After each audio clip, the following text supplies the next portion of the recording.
blessed not because I so much deserve Natasha, but rather, to me, it's a testament that God continues to give me an opportunity to prove myself.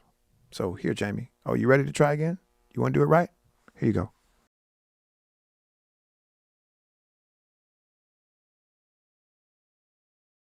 Hey, well, thank you so much for joining us today, Jamey. Man. Connection is magic. Hey, look at you. Are you with me? Look at your new neon sign you got. You're the first guy on the racetrack with this neon sign, man. First. It's like a ode to LA, right? With the Lakers colors. Oh, it sure is. I didn't put that together. Yeah. Connection I had to do magic. something after they renamed Staples Center Crypto.com, you know? Hey, that's good for all of us that are invested in crypto. At least there's a big sign right there. That's true. That's true. So what's amazing about this interview, why I was so excited for it, was you're a musician, which you just played the piano so beautifully. You're also familiar with 12-step rooms and recovery. I am. And you guys have talked about this on the Man Enough podcast. There's only a few places where you could go and get that level of real. Am I right? Like, music is one of those places, and 12-step is another. And maybe a taxi cab in New York City at like 3 a.m. is like that the is next definitely level. real right there. I just want to first honor you and say I really appreciate all the effort and work you guys are doing in the world. I think it's really needed right now. So I appreciate start that, man. there. I appreciate it, man. My man. Yeah, Man Enough Podcast. Absolutely. That's what we've been doing, spending a lot of our time and trying to, have a voice in a space that needs voices. Absolutely. Know? So Can you tell me the inception? I want to know, so was it you and Justin on a call one day, like, hey man, we got to get the word out? I think that'd be an interesting place to start. It's really simple. Justin wrote a book called Man Enough, his own journey through being a better man, right? Recognizing his own strengths, also his flaws. How can he be better? A deep reflection. In that search, he found some things about himself that he figured, you know what, this might be helpful to another person. So he started writing his thoughts down, which turned in then to a publisher wanting to publish his thoughts and his experiences and his observations, his learnings. So the book he ended up writing did pretty well. In the process of it, we decided, well, let's also maybe have a podcast so we can talk about each chapter. He's got 10 chapters in the book. Okay. So we were going to do 10 chapters, 10 podcasts. 10 episodes. 10 episodes that basically spoke to each chapter. Sure. Right? You've got one that's like strong enough, brave enough, successful enough. So we started planning a podcast. And then at the last minute, as we were planning it, he had said, actually, Jamey, you should be a part of this podcast. It should be you, me, and Liz Plank, who is an amazing, amazing woman, who's a feminist, who's a extremely talented and brilliant woman, who does a lot of work on different networks. Man, she's a knowledgeable woman too. She's dropping the stats at all times on there. Not only does she drop stats, but she drops heart knowledge as well. So she's also got the mind. She got both. Absolutely, she's got them both. Then it morphed into not just 10 episodes, and then we ended up doing a deal with Cadence 13, and now we're doing 40 episodes a season, and we'll see if we keep going. How has being a part of that podcast changed you as a person? My goodness, man. When you are in a process of doing work, so one of the things that we do is we try to be as vulnerable and truthful as we can as we talk about our journeys and undefining masculinity, right? So I got all kinds of stuff about me, make me who I am. A lot of stuff is good. A lot of stuff needs to be unlearned. A lot of stuff that the world has told me. My parents' told my parents. My parents told me. Wonderful people. Yeah. But, oftentimes we pass down stuff that needs to be reevaluated. Yeah, for So sure. we are on a journey of trying to reevaluate those things. So we have different guests come on where we can discuss it. Now, when you are in the process of doing that, how can you not end up being better?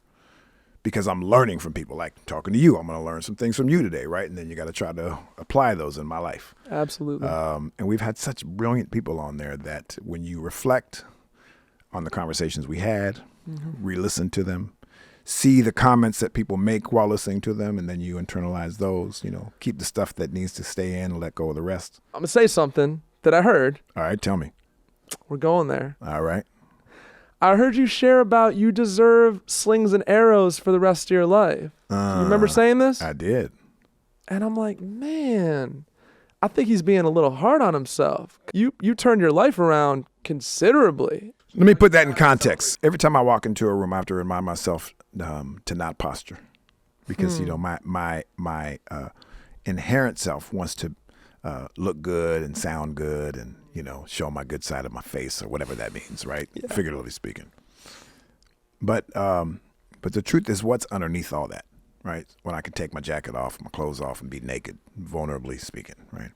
My history has been that I have hurt some people in my life. I've talked about this on, throughout the Man Enough podcast, just in my life, which has led to, which I know we'll talk about, some programs that, have been helpful in that. I've been unfaithful in my life prior to my marriage now. And as a result of that, I hurt a lot of people. You said when you burn your own house down through bad actions, it's not just your house that burns down. It's the neighbor's house. It's the other neighbor's house. It's the village. If I light a cigarette right now, I'm not the only one receiving it, right? You're getting the secondhand smoke, right? Yeah. You get it, and then it's on your clothes, and someone else breathes on all that stuff. Okay, you burn a house down, as I did, not literally, but emotionally, and by being unfaithful and hurting other families and stuff. Yeah. They suffer. Well, their parents suffer. The homes next door watch them suffer, and then they carry the burden of having to take care of these people that have been hurt. I mean, you don't ever just hurt one person, right? When I said that I deserve darts and swords and stings and punches and whatever that means that everyone heals at their own speed. Mm-hmm. And for me to demand someone else to heal at my speed is wrong. I agree with that. So if the kids of the families I hurt, or the cousins or the parents, and they see me and they need to let out some pain, well, I deserve it. I burned the house down.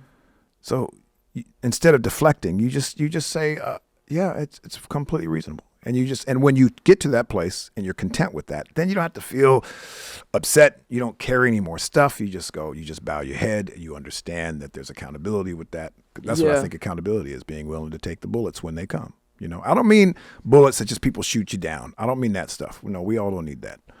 But I'm sure when we get our ego out the way, we all recognize that we are all deserving of some people to let their pain out back at us when we've hurt them. And true accountability means being willing to take the consequences. You know what I mean? Like if you speed, you're driving down the road and you're speeding and you get a ticket. A lot of people argue. Well, I'm like, I was speeding. Right? So you just go into the judge and be like, I was speeding. What I owe you $50, $150, $300, whatever it is.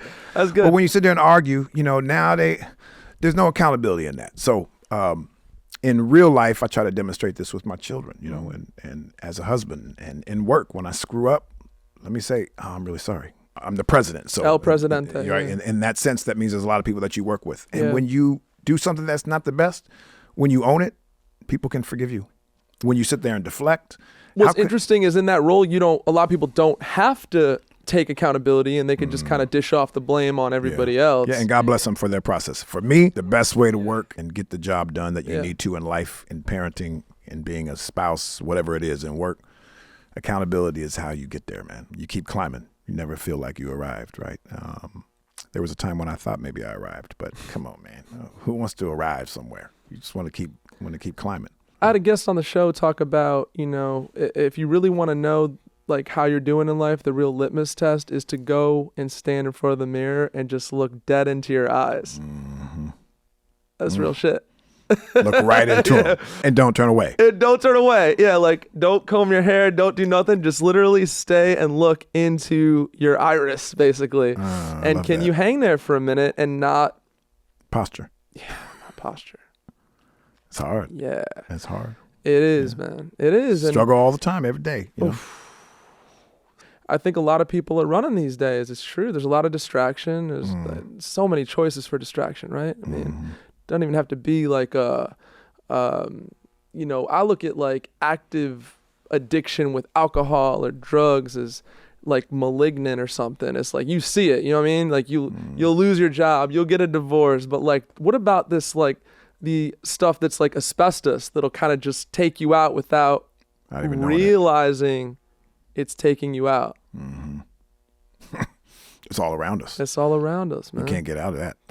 I mean, it's like smog in Los Angeles. You can come in here. We're in a nice, airtight studio right now, but the smog is still coming in. You can't hide from it. You're still breathing it. Whether or not you are right underneath, where the highest mountain where you see it all, where you try to get low, no matter what, you're always breathing in that stuff. And the battle is to The blessing in the battle is to try to combat it. Yeah, and man. recognize that it's there. When you close your eyes and pretend it's not there, you're still breathing it. Take some bravery to look at yourself in the mirror, like you said, to not deflect, Yeah. to not tell yourself false narratives, to be willing to see truth. Yeah. In that truth, we have some amazing stuff, and we got some stuff we have to clean up. 100%. Can we grow without pain? No. Jamey, I was hoping you'd say yes, we can, right? Can people grow without pain? Of course we're growing. If I go out and ride a bike and I ride around the neighborhood, I'm going to get better. I'm going to grow and get better and better. I don't necessarily have to fall down. Right. Better. But the best people that ride bikes are the ones that have fallen down because they've learned how to not fall. They've learned when I do fall to do this. Because of that suffering, they've learned how to be better. Abdu'l-Baha, who is one of the central figures in the Baha'i faith, which I'm a Baha'i, he speaks about this whole thing regarding that the best people that sail ships are those that have been in the worst storm. The best pilots of planes are the ones that have been in the worst storms. Come on, man. Right? Do you want to get on a plane with someone who's never been through anything, or you want to be on a plane with a pilot that's navigated the worst winds ever? You want to be on that plane because you know that person has learned and gotten better through those adversities, right? I'm not saying you want to go through the worst suffering in the world of everything and lay low, low, low, but it is through that stuff that I think so much growth happens that without it, you couldn't really realize your true self. So another thing I've brought up on the podcast before is never notice how tragedy gets us all closer. We just drop all the BS and we just all over the world. Right? Happens, right? And it used to be, 9/11, school shootings, all these tragedies would just be like, oh man, I'm sad that it does seem to take tragedy to unite us as a collective. It's sad to go through it. Yeah. But not sad if you have the perspective that tragedy, godly, the tragedies are horrific, of course. A lot of tragedies happen that we don't want to experience. But when you go through and come out the other end, and like you just said, when all these things happen and you see people come together and you have a little bit more grace and patience with another person, now you look at that tragedy and go okay, that was painful, but had it not been for that, we wouldn't have gotten here. Being able to see the end in the beginning. For sure. Right? And if you knew right now that when I break my ankle, it's going to hurt. But if I know that in 6 months from now, 2 years from now, the learnings that I will have at that point, you'll then thank my ankle being broken. You've been in, tons of 12-step meetings, right? It's there's something, I've been in a room before, in a 12-step room with something I wanted to share that I felt like, man, this is kind of raw and vulnerable.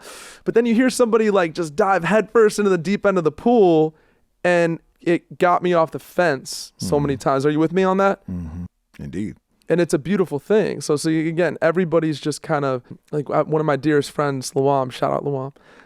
She's like, we're all just everybody's just waiting to see who's going to get naked first. One of the most painful experiences that got you to this version of yourself, I know you've been through a couple of marriages. You've shared about this a bunch. Yes, I have. Yeah. Was it, say, the first marriage or the second marriage? Paint a picture of rock bottom and then the come up from the rock bottom. Yeah. Yeah.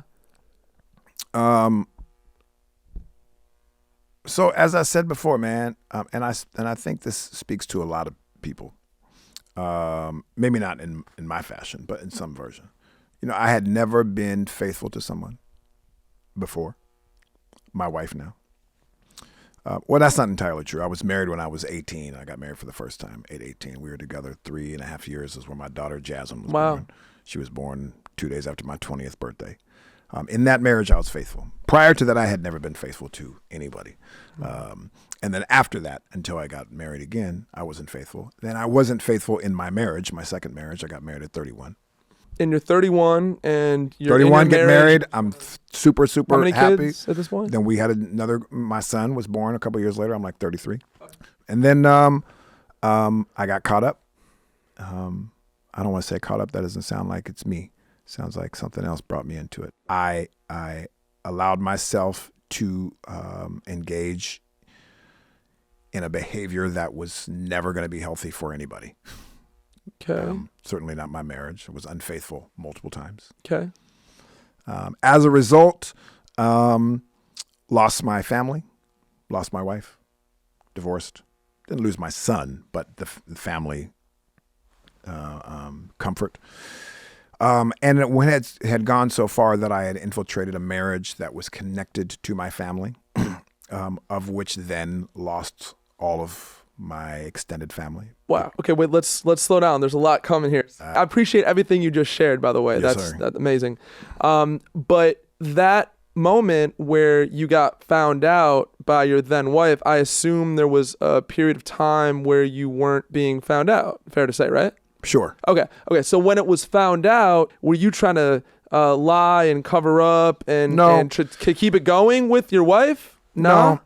No. Okay. I mean, right, I've always been someone like, if you catch me doing something, I'm acknowledge it. I'm not going to gaslight. Okay. That Plenty of people out there that would gaslight, so it's worth asking. all good. Yeah. All good. Yeah.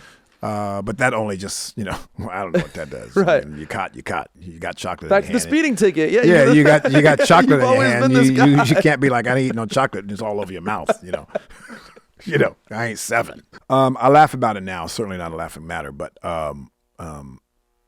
as a result of that behavior and the damage that does to a marriage and to families. To the houses around your burning house, Correct. which is brilliant. Yeah. And you lose that, then my work started suffering because I've been very successful in the music industry for most of my life, which requires creative thinking and being inspired. All my inspiration was gone. I couldn't, I'd go to the studio and there was nothing left. Wow. So as a result, work stopped coming in as frequently. I went broke. Damn. Got on my knees, and then in my darkest moment, infiltrated a close person to my family, their marriage. And So you were already like at rock bottom, then you basically got the shovel out and dug deeper. And that's when I lost pretty much. That was the final thing. I lost everything and everybody. And either you die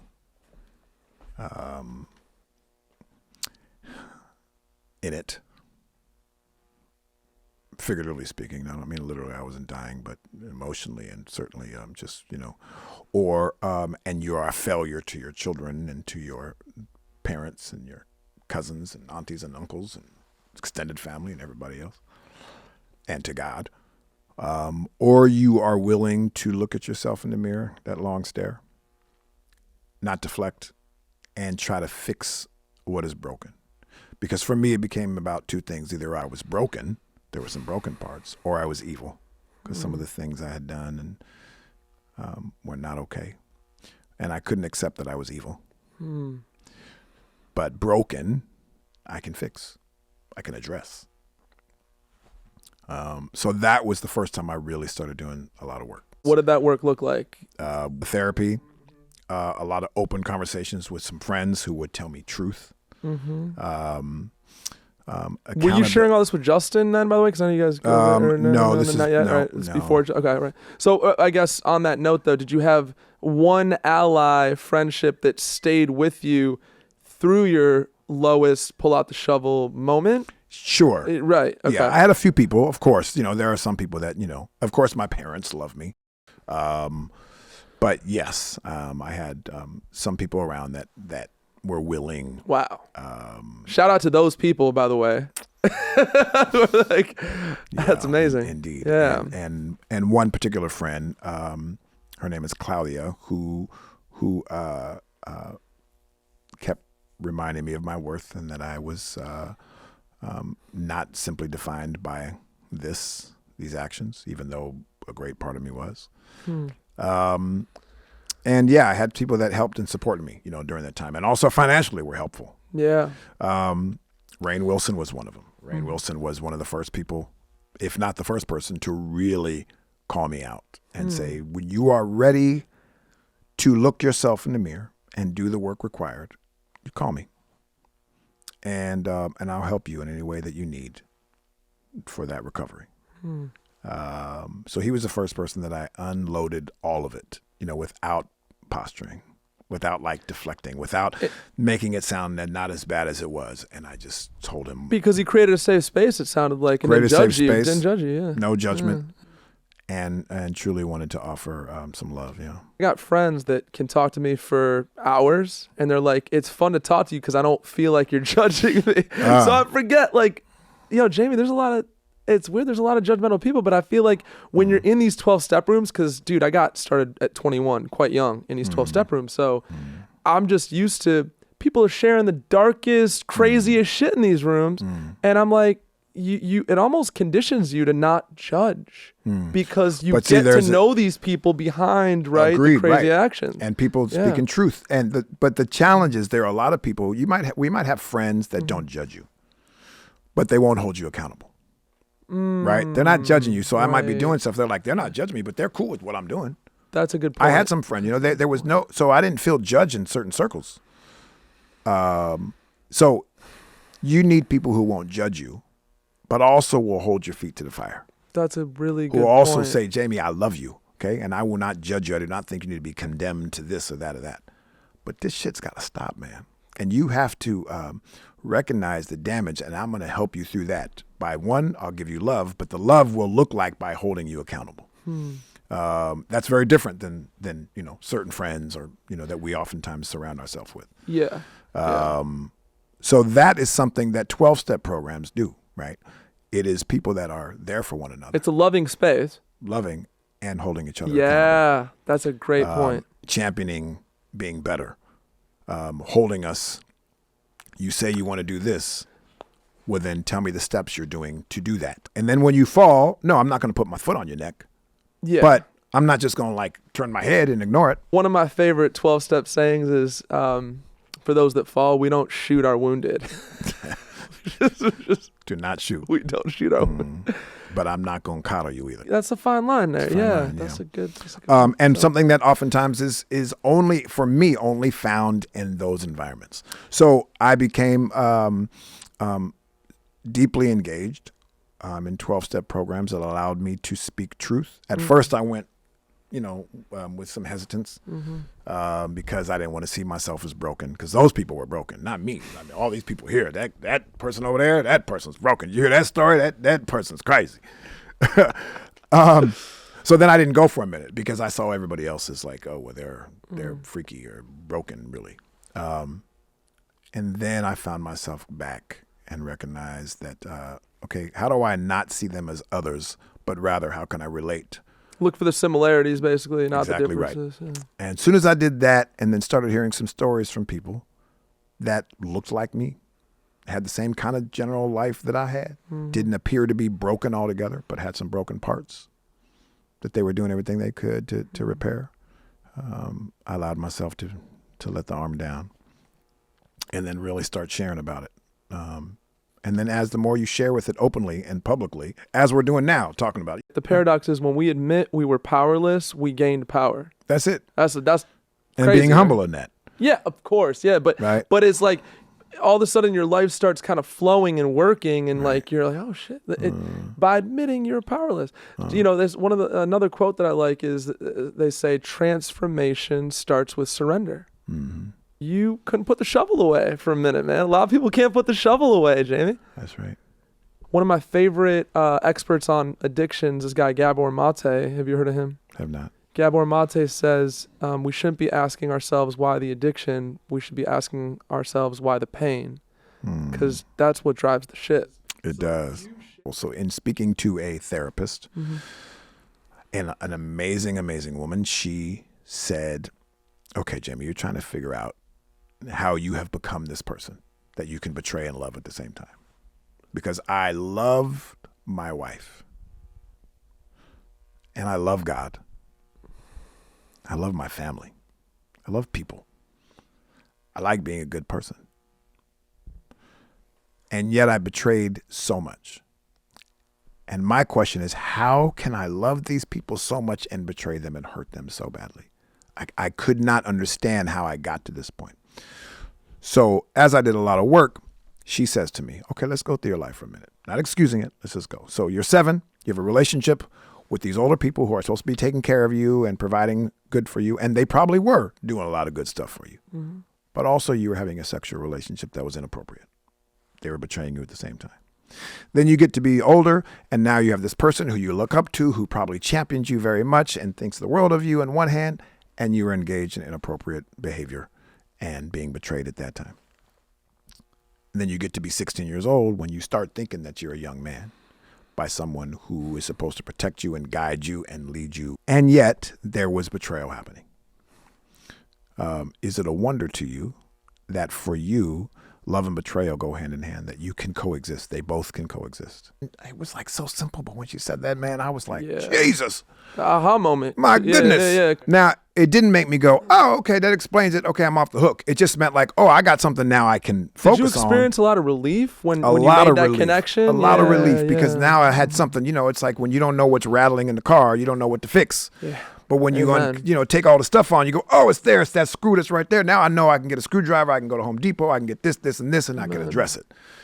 Prior to that, I wasn't quite sure what to address. When we're traumatized, it's like we grow up fighting an invisible opponent. It's an invisible opponent, man. We don't see it. That's right. And no one can determine for who what trauma is, right? Because we all deal with things differently. I might punch you in the jaw right now. Someone else punched me in the jaw. Well, your jaw might be a little stronger and doesn't cause the same damage. That's a good point. Right? And someone else says, well, all they did was just punch him in the jaw. Yeah. Why is Jamey crying so much? Well, like maybe my jaw's a little bit more is weaker. You can't determine what's trauma. Different for everybody. For everybody. But we do know through study and learning that when people punch people, whether or not you hurt or not, you have an association with a fist now. And the next time you see a fist come at you, you're going to flinch or you're going to do something, regardless of how it affects you, right?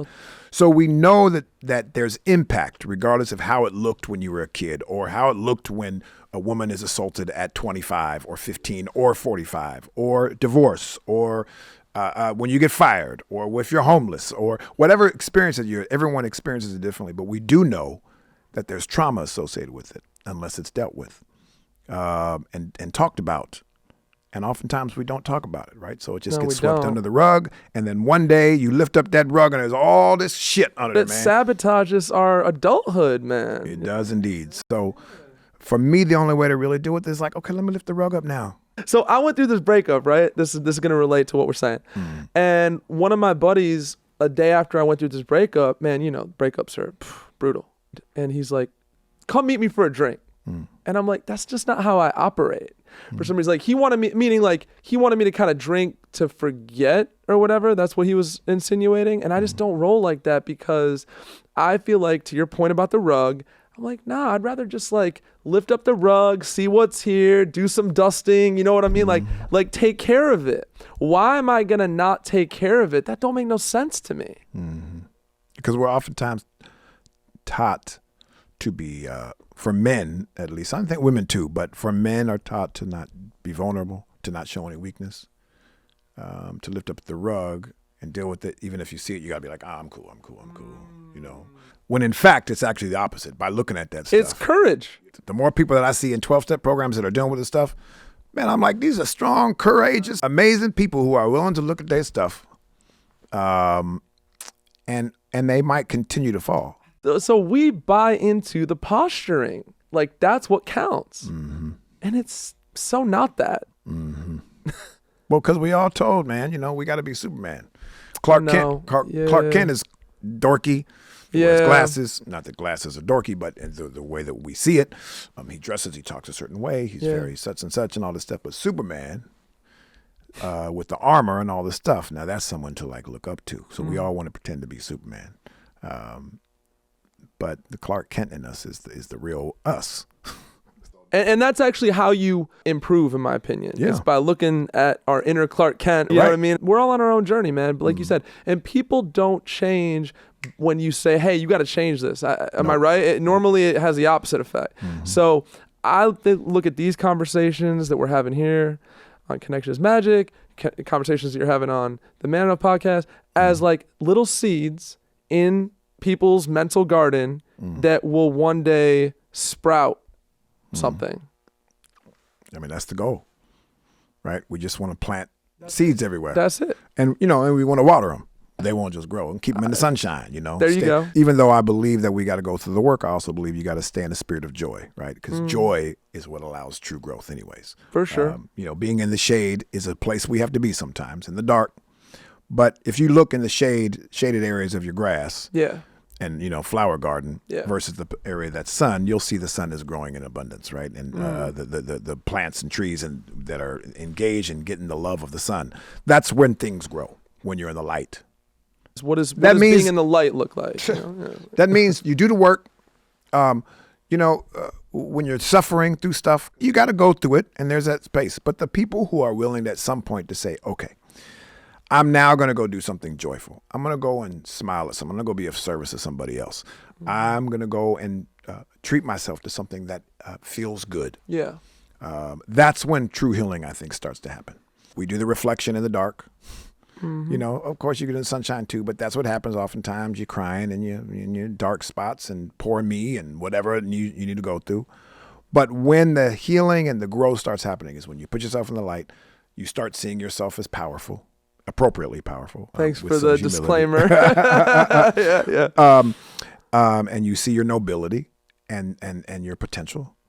And that happens oftentimes. You know, I remember doing this, I had these conversations with some psychologists regarding healing and growth. Okay. And one of the things that came up was looking at people who lose children, like parents who lose children. And you look at two people, you look at one person who loses their child, and they are still suffering 3 years later in a dark place. And God bless them, they have every right to. You have another person who 3 months later is out in the world. Now, does this person love their child less than this one? No, of course they don't. They both love their children equally. Why was this person able to re-engage and re-emerge and this person hasn't? No judgment. You take as long as time that you need to go through it. But what you start seeing is the person who was forced, that maybe had another child that was forced to experience joy with the other child, take them to the park, had to fake it, had to work for whatever reason, had to play in the sun, even if whether they wanted to or not. The abundance of the sun had an effect on their spirit, and they're able to recover at a faster rate than those that stay in the dark, even though there's no judgment about staying in the dark. What you learn through that is that we recover better as a species, as a people, as individuals, when we are engaged in things that bring your heart joy. 100%. People could judge the one that seems to be fine. And I interviewed a guy who lost his son in a highway accident. God bless. And amazing human being. He turned it into a mission to go speak to other parents, and he got the wheels going back towards the light, and his wife, he shared about it in the episode, was judging him for it. Like, it seems like you don't even love our son, you know, like, so it can happen between the couple, you know, the couple. And those are real feelings, of course. And I don't even want to judge those feelings for that wife or for that person who is seeing someone recover at a different rate. It completely makes sense. They're still where they are at, and they can't compute something else. I get all that. But, you know, you see this in all walks. You look at prisons, you know, you have every right to be depressed in the prison. You're locked up for something. Yeah. You're in there for 10 years and you're in a cell. But ones that are flourishing and finding and are aging at a different rate, still have some life in them, are the ones who are engaged in some activity of joy.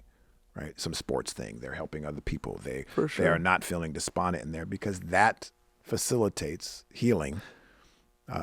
Being in that. Let's just talk about us right now. Yes, sir. We've been through some dark shit in our lives. We've been through some dark places, and active addiction is no joke.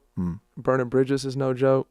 Burning bridges with ourselves, because burning bridges with other people is one thing. Burning a bridge with yourself and with God, man.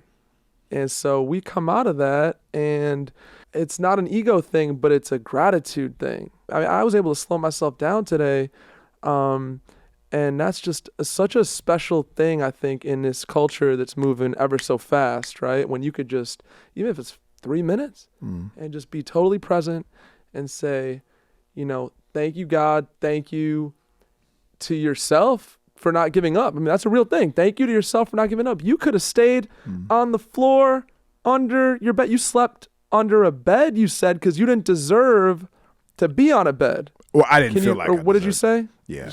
I couldn't find a lower spot. I need to be as lowly as I could, and And now you're here. There's a lot of people to thank, but a lot of thank people. God you didn't give up, is what I'm saying. Thank yourself for not You know giving what that is up. a testament to, man? My belief is God continues to give us opportunities to redeem ourselves, to prove ourselves, to not just to God, but to ourselves. Yes. To humanity. No matter what, no matter how much you screw up, which is why I do believe in reformative justice and that people should not just be rotting away in prison, right? Everyone deserves an opportunity to redeem themselves. 100%. We have to also protect ourselves in ways. Of course, there's smart ways to do that. But so what it speaks to me, it doesn't really speak that I'm deserving of. Like, I have the best wife in the world, Natasha. She is the greatest human I've ever known. She's just incredible. And while I say that, so was Tara, my ex-wife. And so is Shaloy, all equally beautiful and wonderful people. And so many other people that I've known. The problems with the marriages were not them or their caliber of people. But my wife, specifically Natasha, who's been able to still recognize my nobility and some of the good stuff that I got amidst all this, the shadow of shit behind me, and still embrace me. I'm committed. She recognizes my commitment to being different. What I love right now is that I am blessed not because I so much deserve Natasha. Hopefully I do. I'll take it. But rather, to me, it's a testament that God continues to give me an opportunity to prove myself. So here, Jamey. Oh, you ready to try again? You want to do it right? Here you go. I love that. Here you go. And he wants me to succeed at it. Or she wants me to succeed at it, or it, or however anyone refers to God. It's not so much about me being deserving, rather than the grace and the humility and the compassion of God to continue to bless me with opportunities to arrive, to get there. On that note, what would you say is something that Jamey is currently working on? Like we said, we're always a work in progress. You mean, what am I working on, like, personally? In your spiritual development, yeah, or, in your character, and, what's one thing that you would like to improve upon? Doing the laundry. I feel like I heard you share this in another Shout out to Liz Plank. I mean that more than just the laundry. Being I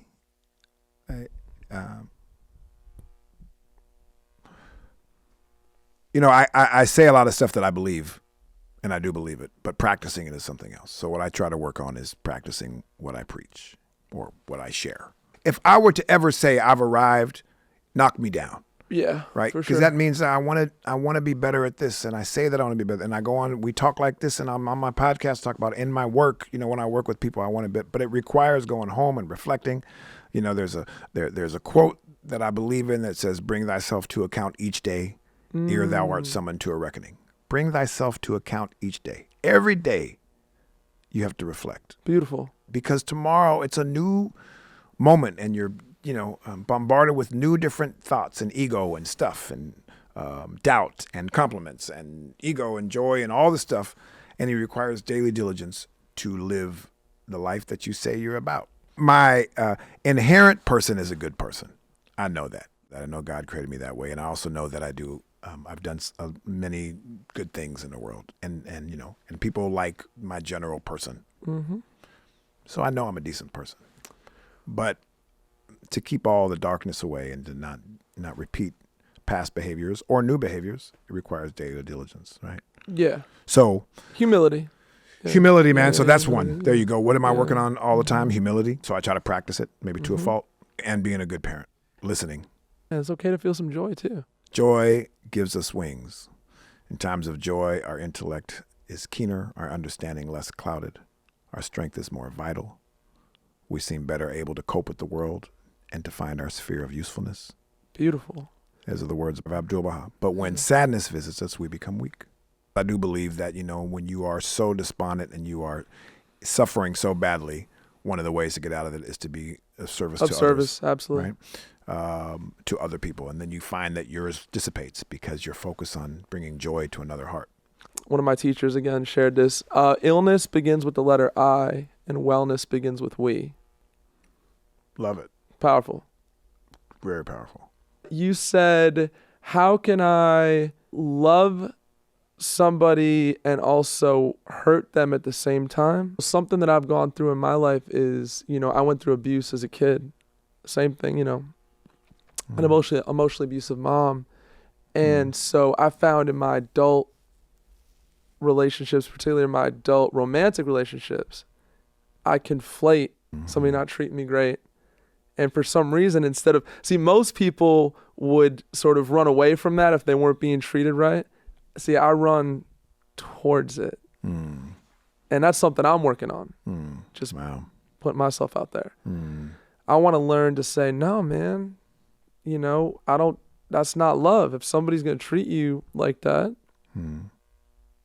That someone's treating you that's abusive in one way or another. I got to go towards that.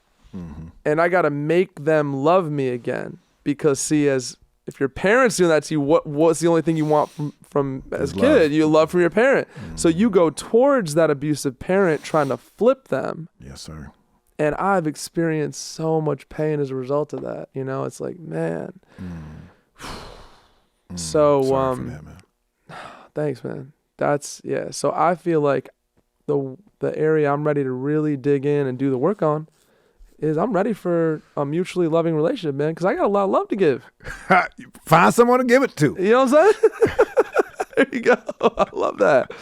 So that's what's Don't keep it for yourself, man. Nah, man. The world needs it. Yes, the world sir. needs lots of love right now. That's right. Well, you're doing it now. You're doing your podcast and you're having conversations that spreading love, and Absolutely. joy. And amongst that, you will, I'm sure that love will find its way to you. Eventually. And Ask for it, man. You got to pray for it, too. Yeah, what's the key here, Jamey? Just pray? Yeah, man. You can't just say you want something. You can't say, I want a drink of water and stay in your seat. What do you got to do? Water's over there in the lake. You got to get up and do all the work to get there. So what are you doing? Are you meeting people in places that, perpetuate the behavior that you've been before? Are you meeting them in the same environments?